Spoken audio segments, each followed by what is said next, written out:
Glórias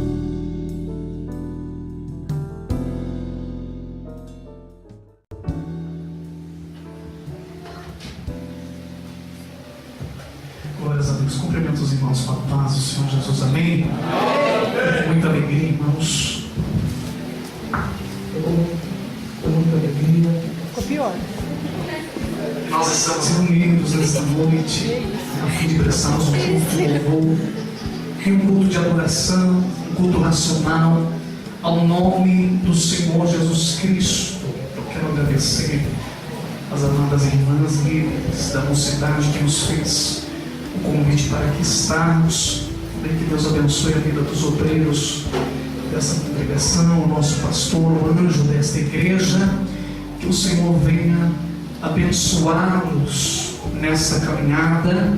É bem verdade que essa caminhada ela já está chegando no fim. Se fosse uma partida de futebol, eu falaria que nós já estamos nem nos 45 do segundo tempo, nós já estamos nos acréscimos. O apito ele não vai soar para o jogo acabar, mas a última trombeta ela vai soar e nós seremos arrebatados. Jesus Cristo, que Deus abençoe a cada irmão, a mocidade, os adolescentes, a banda que aqui louvou o nome do Senhor de uma maneira muito abençoada. Que Deus abençoe vossas vidas em nome de Jesus. Eu peço que você abra, irmão, por favor, a sua Bíblia na carta que o apóstolo Paulo escreveu à igreja de Coríntios. O capítulo é o de número 1 e o versículo é o de número 27. Primeira carta do apóstolo Paulo à igreja de Corinto, capítulo 1, versículo de número 27. Glórias ao nome de Jesus. Podemos ler, irmãos? Diz assim o texto da palavra de Deus: mas Deus escolheu as coisas loucas deste mundo para confundir as sábias. Loucura inversamente proporcional à sabedoria. E Deus escolheu as coisas fracas deste mundo para confundir as fortes. Fraqueza inversamente proporcional à força. Tome seu assento glorificando o nome do Senhor Jesus. Irmãos, antes de começar a ministrar a palavra de Deus, antes de entrarmos no tema ao qual foi escolhido para esta festividade, o Espírito Santo do Senhor me revelou algo enquanto eu meditava em oração, enquanto indagava acerca de alguns acontecimentos que nós estamos vivenciando nos dias atuais. É de percepção de todos, até quem não gosta. Todos nós sabemos da aguda crise política ao qual o nosso país está enfrentando. Todos nós sabemos de todos os problemas sociais que o Brasil vem passando, e também, irmãos, estamos sofrendo de algumas crises também de cunho de saúde pública, onde alguns vírus estão assustando muita gente, e não só assustando, mas também matando muitas pessoas através da gripe, não é mesmo? Temos lá o H1N1, a gripe, o Aedes aegypti tem transmitido diversas doenças como a dengue e tantos vírus que têm deixado o Zika vírus, como bem nos lembra o pastor, tantos vírus, irmãos, que têm acometido a sociedade brasileira, e isso, irmãos, é natural. Isso acaba causando um espanto muito grande, acaba causando um pavor na sociedade, e o Espírito Santo do Senhor, ele revelava-me ao coração que Satanás também tem minado alguns vírus dentro de algumas igrejas, algumas setas que são lançadas também para acometer a vida espiritual de homens e mulheres, líderes, jovens, crianças e adolescentes. E esse vírus que tem acometido a muitos lugares, irmãos, esse vírus ele chama-se a frieza espiritual. Nos últimos dias ao qual nós estamos vivendo, nós estamos percebendo um momento de frieza, onde parece que as pessoas não têm uma motivação, não têm força, às vezes para abrir a boca, não tem força para cantar hinos de louvores ao nome do Senhor. Mas isso é normal, irmão. Sabe por quê?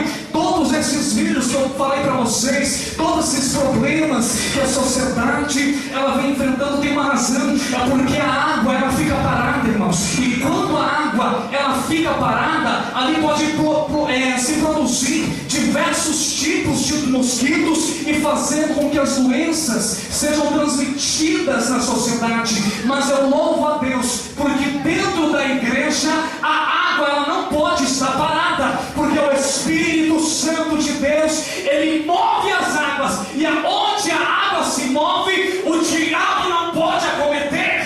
Aonde a água se move, Satanás não pode tocar em ninguém. Eu não sei você, mas eu já sinto um som como que de muitas águas pairando sobre esse lugar, e o Espírito Santo de Deus dizendo: eu vou inundar a sua vida, eu vou molhar a sua existência, e nenhum tipo de vírus vai te acometer. O apóstolo Paulo começa o capítulo de número 27 dizendo à igreja de Corinto: mas Deus escolheu. O apóstolo Paulo começa falando de uma escolha, e Paulo ele vai falar de quem é o detentor dessa escolha, quem tem a autonomia, quem tem a capacidade, quem tem o poder de escolher. E Paulo está começando o versículo 17 dizendo: mas Deus escolheu. A palavra do Senhor vai nos falar no Evangelho de João, no capítulo de número 15 e no versículo 16, Jesus dizendo: não foste vós quem me escolhestes, mas eu escolhi a vós. Jesus Cristo estava confirmando o que o apóstolo Paulo estava dizendo, que a escolha, irmãos, ela vem do alto. A escolha ela não vem de baixo. De baixo tão somente temos uma confirmação. Capítulo 16, versículo 16, capítulo 15: não foste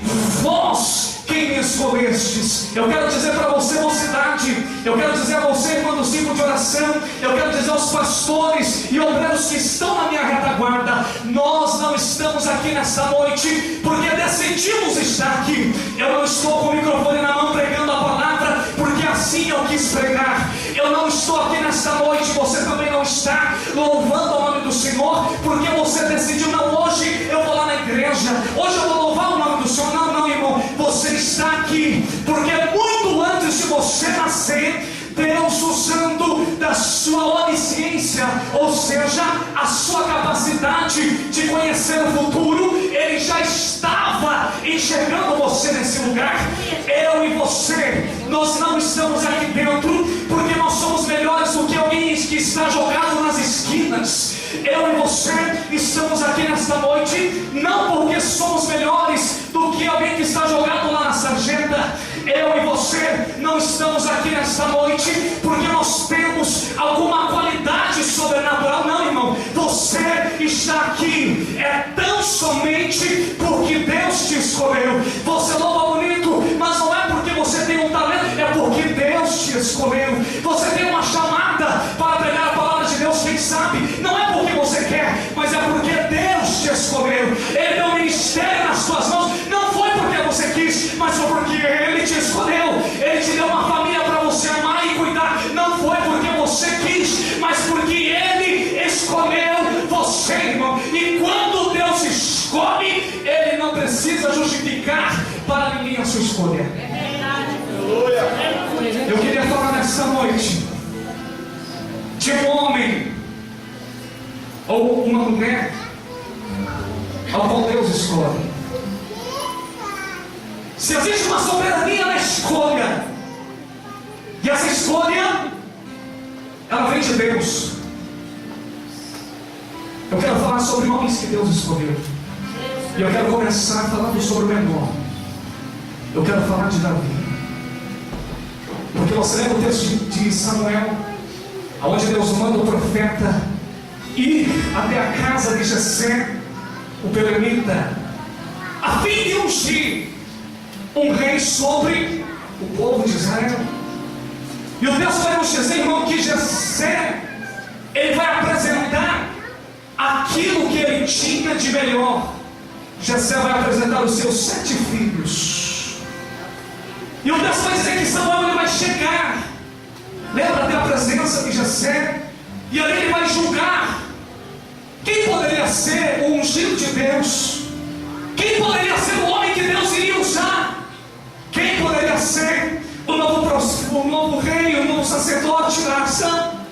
E Samuel começa a tentar para a aparência, pelas qualidades físicas que os filhos de Jessé possuíam. Porque por mais homem de Deus e por mais mulher de Deus que você seja, muitas das vezes nós somos tentados a julgar as pessoas pelo exterior, pela embalagem. E Deus vai reprovar o profeta Samuel, dizendo: não é esse. E engraçado, irmão, que Davi está no campo, e o profeta vai tomar a iniciativa de perguntar a Jessé: acabaram-se os seus filhos? Parece que Jessé esquece de Davi. E Samuel começa a pensar: eu não posso ter errado o endereço. Eu ouvi a voz de Deus, ele me deu o endereço, ele me deu a casa, e aqui estou, e cadê os filhos? E ele vai perguntar, e Jessé vai lembrar: eu tenho o menor. Aonde está o menor? Está no campo, está cuidando das ovelhas. E o texto diz que Samuel manda chamar Davi na presença dos seus irmãos. Ele manda que ninguém se assentasse à mesa até que Davi chegasse até eles. Agora eu quero que você entenda que Davi está em um lugar aonde ninguém queria que ele estivesse. Davi está em uma reunião. Davi está em uma sala aonde nem o seu pai fazia questão que ele estivesse ali. Você já teve algum lugar que você teve a impressão: parece que não me querem aqui? Era exatamente isso o que Davi estava sentindo. Porque ele não foi convidado para a festa, ele não foi convidado para a reunião. E quando ele chega, irmão, eu começo a imaginar os seus irmãos dizendo: mas esse aí, será que esse aí é o escolhido? Mas não pode, ele é o menor, não é soldado, não é guerreiro, é tão somente um pastor de ovelhas. E eles são obrigados a assistir de camarote o azeite descer sobre a cabeça de Davi. E ali Samuel estava aprendendo uma lição da parte de Deus, que quando Deus escolhe um homem e quando Deus escolhe uma mulher, não importa o lugar aonde esteja, o chamado vai ir ao seu encontro. A festa não começa enquanto você não chegar. Aleluia! Glória a Deus. E o chamado desce, a consagração, o óleo desce sobre a cabeça de Davi. Porque Deus enxergou em Davi o que ele não enxergou em seus irmãos. Deus enxergou em Davi coragem e trabalho. Davi tinha 2 elementos que marcavam o seu ministério. O primeiro era a valentia e a coragem. Porque o que levou Davi ao trono, irmãos, não foi a vitória contra Golias, mas o que conquistou o coração de Deus foi quando Davi vai dar o seu currículo e a sua credencial ao rei Saul. E ele vai dizer: olha, Saul, eu estava no campo cuidando das ovelhas de meu pai, e ali um leão e um urso, eles levantaram-se para arrebatar a ovelha do rebanho. E Davi vai testemunhar dizendo: e eu com as minhas mãos agarrei na barba, eu com as minhas mãos eu matei o urso e matei o leão e livrei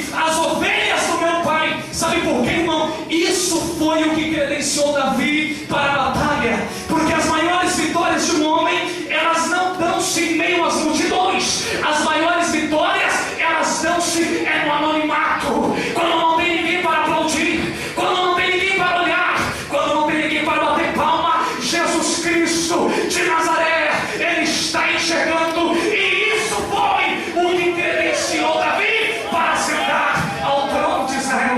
Talvez você diga, irmão, ninguém está me vendo, ninguém está me enxergando, as pessoas não me olham, as pessoas não me percebem. Eu quero dizer, existe um Deus no céu que está contemplando a sua vida, e é o olhar dele que vai fazer a diferença na sua história. Um homem que Deus escolheu. Por que não falar de Pedro? Um homem totalmente diferente de Jesus. Por que não falar de Pedro, que não tinha nenhuma característica que o assimilava com o Messias? Pelo contrário, seria um ato Jesus dizendo: vocês já precisam aprender comigo, que sou manso e humilde de coração. Do outro, lá estava Pedro desembanhando a sua espada e desferindo a orelha, desferindo um golpe contra o servo do sumo sacerdote. Se por um lado, irmão, Jesus Cristo era mestre e doutor, de um outro lado, Pedro, um simples pescador, semi-analfabeto, não sabia ler e não sabia escrever. Jesus vai convidá-lo, e é o primeiro discípulo a ser comissionado por Jesus. Se vamos olhar as características de Pedro, alguém poderia dizer: Pedro não tem condições em tomar parte desse ministério. Pedro não tem condições em ser um apóstolo de Jesus. Olha a diferença. Ele é sanguíneo, é estourado, não leva jeito, é só um pescador. E Jesus chega até Pedro, porque Deus chama. E Pedro ali lançando as redes ao mar, porque ele era pescador. E Jesus vai dizer: Pedro, vai chamar a atenção de Pedro, e vai dizer: a partir de hoje, você pode tirar a credencial de pescador da Galileia. A partir de hoje, você não precisa mais fazer parte do sindicato dos pescadores, porque eu vou fazer de você um pescador de homens. Pedro, a única coisa que ele sabia fazer, irmão, era pescar. O único doutorado, o único curso que ele tinha: eu sou pescador. E aí imagino, em conjectura bíblica, que Pedro dizia: eu vou largar o meu trabalho, aquilo que eu aprendi a fazer desde criança. Eu não sei falar, não sei ler, e o Senhor está dizendo para mim deixar tudo. E aí imagino Jesus dizendo: calma, Pedro, eu sei que você gosta de pescar, e você vai continuar sendo um pescador. Eu só vou mudar os elementos. Sabe por quê, irmão? Por onde Pedro passava, ele deixava um rastro de morte, porque ele lançava as redes ao mar, e quando ele tirava os peixes, ao tocá-lo na sua mão, o peixe morria, por causa do comércio.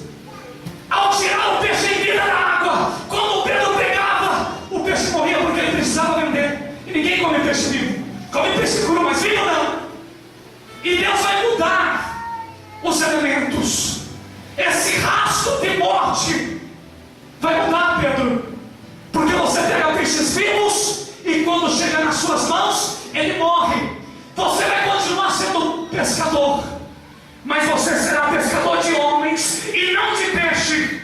E mais uma coisa vai mudar. Se de um lado o peixe chega vivo nas suas mãos, e quando você toca ele morre, os homens ao qual você vai pescar, eles vão chegar até você mortos, mas quando tocarem nas suas mãos, eles vão ressuscitar. Eu não sei qual é a credencial que você tinha, eu não sei qual era o seu ofício, eu não sei, mas eu quero dizer nesta noite: Jesus Cristo, Ele quer te dar uma nova credencial. Nesta noite, Ele tem algo novo para realizar na sua vida, e Ele fará de ti um pescador de homens para o seu reino. O chamado independe de qualidade. O chamado de Deus independe de qualidade pessoal. Porque se o Senhor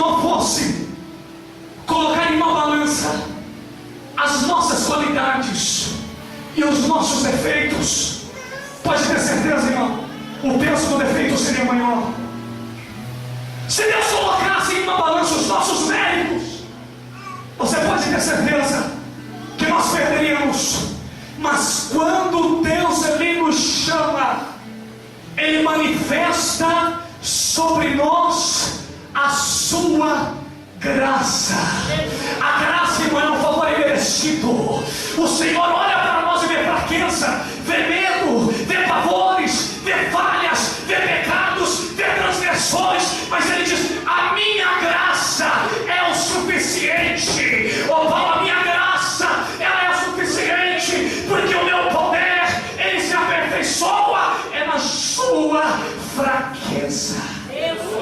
Eu não prego para super-homens, eu não prego para super-crentes, eu não prego para Santa Rosa, eu prego para pessoas assim, que têm dificuldades como eu, que têm medos como eu tenho, mas que foram alcançados pela graça de Deus. Irmão, quando Deus começar a te levantar, quando Deus começar a te honrar, por favor, não perca isso da sua mente. É pela graça, é pela graça. Paulo vai dizer: pela graça vocês são salvos, e isso não vem de vocês, mas é dom de Deus. É a graça que nos sustenta, é a graça que nos mantém de pé. Qualidades pessoais, é bem verdade, pode fazer a diferença na ótica humana. Os homens podem olhar para você e reparar qualidades pessoais, meritocracia, mas no Evangelho não existe meritocracia. O Evangelho é cristocêntrico. No Evangelho não existe o mérito, no Evangelho existe Cristo. É por isso que o tema dessa festividade é: Deus não escolhe os capacitados, mas Ele capacita os seus escolhidos. Sabe por quê, irmão? Quem foi que disse para você que para ser homem de Deus na terra, você precisa ter um curso de graduação em suas mãos? Quem foi que disse que para você ser usado por Deus, você precisa ter uma credencial de pastor, evangelista, ou seja lá o que for? Eu vou dizer para você, irmão, para fazer a obra de Jesus na terra, é necessário uma coisa: é ser cheio da presença de Deus e ser cheio da glória do Espírito Santo. Se você tem a glória, se você tem a presença do Espírito Santo, é o suficiente para Ele jogar a face da terra. É o que basta. É a presença de Jesus. É o que basta. É a presença do Espírito Santo. E olha que Paulo está dizendo: Ele escolheu as coisas loucas deste mundo. O próprio Paulo vai dizer no capítulo 1, escrevendo a igreja conturbada e problemática de Corinto: porque a palavra da cruz é loucura para os que perecem, mas para nós que somos salvos é o poder de Deus. Paulo está falando de loucura, e ele está dizendo que o Evangelho de Jesus Cristo, a palavra de Jesus Cristo, a história de Jesus Cristo, ela é loucura para os que perecem. Quantas vezes, irmão, você já foi taxado de louco por seguir a Jesus? Quantas vezes você já foi discriminado por professar a sua fé em Jesus Cristo? E é bem verdade, se alguém que não crê no Evangelho passar ali na frente agora e ouvir o pregador dizendo: Jesus Cristo, Ele ressuscita o morto, alguém vai dizer: loucura. Se nós dizemos Jesus Cristo, Ele pode curar todo tipo de enfermidade, alguém vai dizer: loucura. Se nós dizemos Jesus Cristo morreu e ao terceiro dia Ele ressuscitou, é loucura. Se nós dissermos Jesus Cristo, o nosso partir o mar vermelho ao meio é loucura. Se nós dissermos Jesus Cristo continua realizando as mesmas obras nos dias de hoje, alguém vai dizer é loucura. Se nós dissermos Jesus Cristo continua curando nos dias de hoje, alguém vai dizer é loucura. Se nós dissermos Jesus Cristo, Ele continua salvando nos dias de hoje, alguém vai dizer é loucura. Mas eu quero dizer, irmão, é loucura para o mundo, mas para a igreja salva, ela compreende que isso é o poder de Deus, é a glória de Deus, e nesta noite esse poder se manifesta sobre esta casa, porque a loucura para os que perecem, mas a glória de Deus. E olha o que o texto está dizendo, irmão. Deste mundo loucura para confundir as sábias e as coisas fracas, para confundir as fortes. A fraqueza é um antônimo da força. Fraqueza é contrário à força. E o engraçado, irmão, é que no Evangelho de Jesus Cristo parece que tudo é o contrário. Parece que com Jesus Cristo é tudo o contrário, porque quando nós estamos fracos, é aí que nós estamos fortes. A fraqueza, ela é entendida como força. E isso só pode ser entendido de uma forma. O crente, ele está fraco. O crente está limitado. E na sua fraqueza, ele consegue encontrar forças para caminhar na presença de Deus. Está tudo bagunçado na vida dele, está tudo bagunçado dentro da casa dele. A paz se foi, a guerra está instalada, a vontade é de parar, a vontade é de largar tudo, e mesmo na fraqueza, ele está na presença de Deus. E mesmo na fraqueza, ele encontra força para cantar um hino de louvor ao nome do Senhor. A vontade era de chorar, a vontade era de gritar, a vontade era de dizer: Deus, eu vou largar tudo porque eu não aguento mais. A vontade era de retroceder, a vontade era de entregar, a vontade era de ceder. Mas Paulo vai dizer: quando eu estou fraco, é aí que eu estou forte. Sabe por quê, irmão? É porque nos momentos da fraqueza, é nos momentos de maiores limitações, que parece que o Espírito Santo, ele nos abraça diante das suas asas e ele nos carrega. Sabe por quê, irmão? Muitas das vezes, quando nós estamos fortes, nós nos sentimos autossuficientes. Muitas das vezes, quando estamos fortes, nós se sentimos independentes. Na nossa força, nós dizemos: eu não preciso orar. Na nossa força, nós dizemos: eu não preciso mais jejuar. Na nossa força, nós dizemos: eu não preciso nem para a escola dominical. Na nossa força, parece que nós esquecemos de Deus.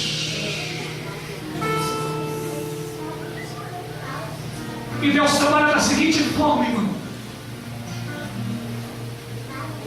Quando uma pessoa está se afogando em alto mar, o treinamento militar é assim: o bombeiro, ele é treinado para não pegar a pessoa, não socorrer a pessoa no primeiro momento. Sabe por quê? Porque no primeiro momento ela está cheia de força, e o bombeiro, ele espera a pessoa afundar. E quando força, ela começa a se bater. Eu vou me salvar, eu vou conseguir nadar, eu vou conseguir. E o bombeiro não mexe. Sabe por quê? Porque ela tem força. E se ela segura no bombeiro, é perigoso os dois morrerem afogados.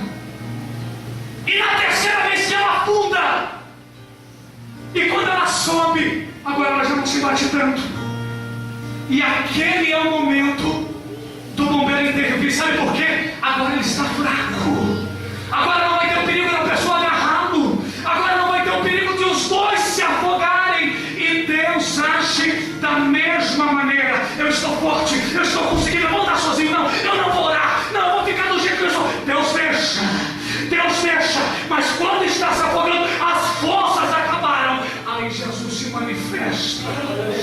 Aí Jesus estende a mão e disse: filho, eu não deixo você morrer nesta luta. Eu não deixo você morrer nesta crise. Eu tomo você em seus braços para que as águas não te afoguem. No momento de fraqueza, no momento de limitação, você experimenta o agir de Deus na sua vida. Eu não sei como você entrou aqui nessa reunião. Eu não sei se a fraqueza cometeu a sua vida. Mas eu quero profetizar em sua vida nesta noite, que ainda que as suas forças se acabem, ainda que as energias vão embora, o Espírito Santo de Deus está aqui para renovar as suas forças como antes, para fazer você caminhar mais uma vez na presença de Deus, para você voltar mais uma vez às antigas obras, porque quando estamos fracos, é aí que estamos fortes. Fraqueza. E muitas das vezes nós percebemos o povo de Deus em momentos de fraqueza. Em uma guerra, irmão, geralmente vence quem tem a maioria de soldados, a maioria de equipamentos bélicos. E no Evangelho também é diferente. Se no mundo quanto mais melhor, parece que no Evangelho quanto menos melhor. Jesus Cristo, ele nunca precisou do muito para operar o milagre. A quantidade, irmãos, faz a diferença aí fora, mas aqui dentro não. Aqui dentro, irmão, não importa a quantidade, o que importa é o valor. É por isso que a vitória chega, irmão, não é para quem tem um número maior, como no exército de Gideão, onde eles eram uma minoria, eram apenas 300. Mas aprenda uma coisa nesta noite: a minoria com Deus torna-se a maioria. O menos com Deus, ele torna-se mais. O pouco com Deus torna-se muito. Talvez você entrou aqui dizendo: as minhas forças se acabaram, as minhas forças para lutar se findaram, a coragem que eu tinha se acabou. Mas eu quero dizer, é o suficiente, porque Ele não precisa do muito, apenas poucos pães e apenas poucos peixes é o suficiente para Ele operar o milagre que precisamos. O momento de fraqueza, ele chega para todo mundo, irmão. O momento da crise, ele chega para todo mundo. E eu não vim aqui enganar você, irmão.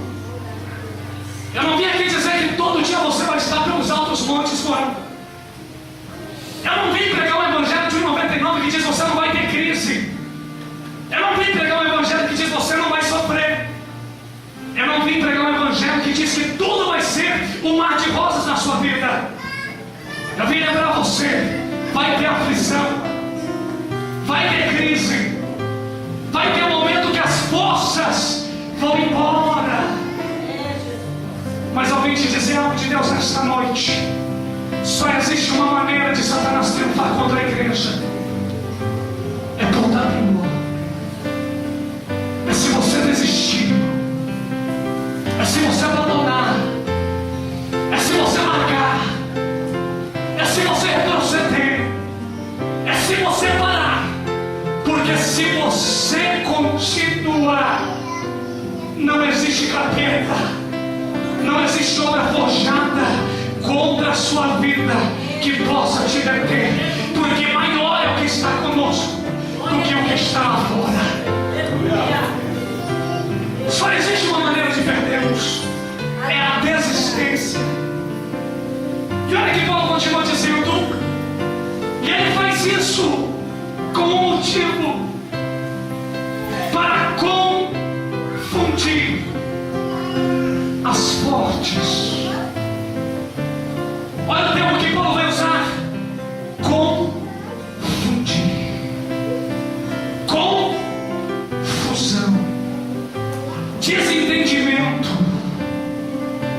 perca de controle, perca de ciência. Olha o que Paulo está dizendo: ele faz isso para confundir. Mas espera aí, irmão, nosso Deus não é um Deus que ele não é de confusão. Mas Paulo está dizendo que ele faz isso para confundir, trazer a falta de ciência, a falta de conhecimento daquilo que Deus faz. A confusão que Paulo está dizendo, irmão, não é uma confusão dentro da igreja, mas é uma confusão que acontece na mente dos ímpios, porque os ímpios não podem entender o agir de Deus. O mundo não pode entender o trabalhar de Deus. As pessoas não podem compreender as escolhas de Deus. Quem sabe alguém olhou para a sua vida no passado e, como disseram para mim, meu avô me disse uma vez, pastor, na minha adolescência, ele disse para o meu primo: olha, você não ande junto com o Júnior, porque ele é uma má influência para você. Muitas das vezes as pessoas diziam isso ao nosso respeito, sabe por quê? Elas não compreendem o trabalhar de Deus. Aí quando Deus opera um milagre, aí quando Deus salva, as pessoas começam a dizer: mas como pode? Até um dia de ontem ele estava nas esquinas jogado. Mas como pode? Até o dia de ontem ele estava jogado nas drogas, na bebida, no vício e na prostituição. Aí vê você aqui dentro, bonitinho, adorando a Deus, pregando a palavra de Jesus. As pessoas não conseguem entender a misericórdia de Deus. Eu não sei qual é a sentença que deram para você, meu filho. Eu não sei qual foi a sentença que disseram para o seu filho que não quer saber de Jesus, para o seu pai que não quer saber do Evangelho. Mas eu quero dizer, Deus escolhe e não importa o que os outros venham dizer. Ele não presta contas para ninguém. Ele não precisa justificar as suas escolhas para ninguém, porque Ele é soberano. Ele é soberano. E muitas das vezes, irmãos, você pode não entender a forma que Deus trabalha e que Deus age, porque eu e você, irmão, nós não temos um atributo que é exclusivo de Deus: a onisciência. Nós não temos o poder de saber e conhecer o futuro. E olha que Paulo está dizendo: mas Deus escolheu. É Deus quem escolhe. E o texto de João 15,16: não foste vós, mas foi E você pergunta, mas pregador, eu lembro o dia que eu aceitei Jesus.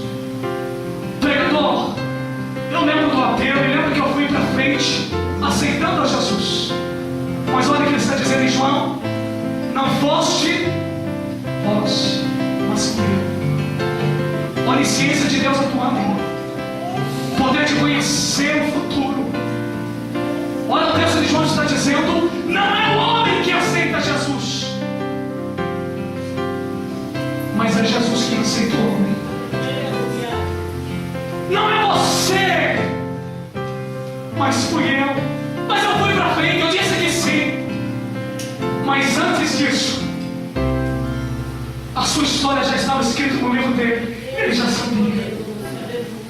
E como você não é onisciente, como eu não sou onisciente, como eu não conheço o futuro, eu posso julgar e dizer: fulano de tal, de fato, não tem jeito, vai morrer daquele jeito, vai morrer no tráfico, vai morrer nas drogas, vai morrer na prostituição, vai morrer no pecado, vai morrer no adultério, vai morrer daquela forma. Mas ninguém entende a mente desse Deus. Se ele decidiu escrever uma história diferente, ninguém pode impedir, ainda que você não entenda,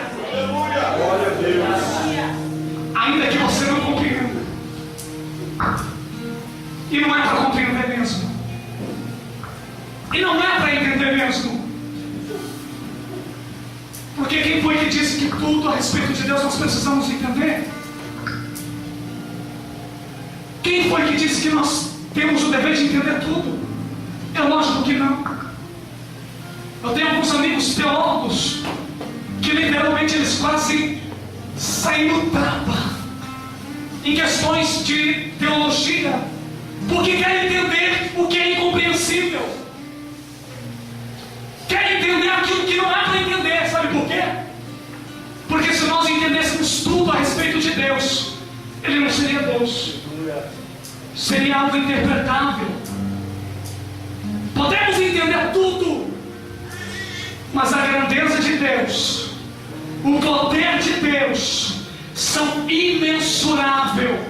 A mente humana é incapaz de compreender a glória e os feitos de Deus. É por isso que Paulo vai dizer: aquilo que os ouvidos não ouviram, aquilo que os seus olhos não viram e também não chegou ao seu coração, é aquilo que Deus tem preparado para você nesta noite. Os seus olhos não podem chegar, os seus ouvidos não podem ouvir, o teu coração não pode sentir, mas as suas mãos vão poder tocar naquilo que Deus vai realizar na sua história. Para confundir, para trazer dúvidas, para trazer incertezas, incompreensão na mente humana, propositalmente por Deus. Eu encaminho minha mensagem para a conclusão e nós vamos orar. E a banda Primícias pode louvar o nome do Senhor. Se Ele escolhe, irmãos, as coisas loucas e as coisas fracas para confundir, eu quero lembrar você que muito em breve essa confusão divina, essa confusão espiritual vai ser instalada na face da terra.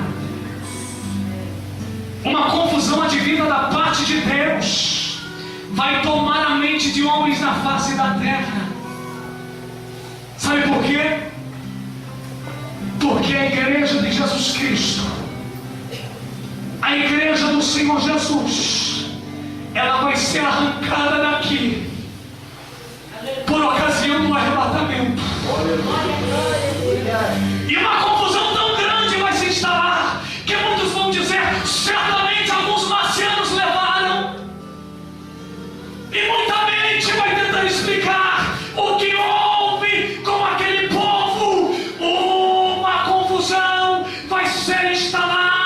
E alguns vão perguntar: aonde está aquele povo do barulho? Aonde está aquele povo do glória a Deus? E aonde está? Aonde está? Aonde está? Aonde está? E algum mais avisado vai dizer: eles não estão aqui, eles estão lá em Sião.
Achado de novo, sim.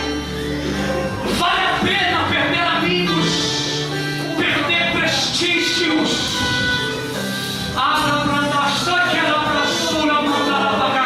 Vale a pena perder as coisas da terra que são corruptíveis, porque naquele dia o meu Jesus vai colocar sobre a sua cabeça uma coroa incorruptível. Se você quer essa palavra, se coloque em pé, a banda primícia vai louvar. E nesse espírito de adoração, feche os seus olhos. Ou é uma guerra espiritual, ou é uma batalha espiritual. Mas nós somos mais do que vencedores pelo nome de Jesus Cristo de Nazaré. Comece a falar com Deus nesta hora.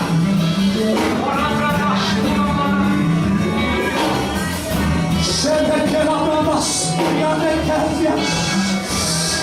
Chega pra espera.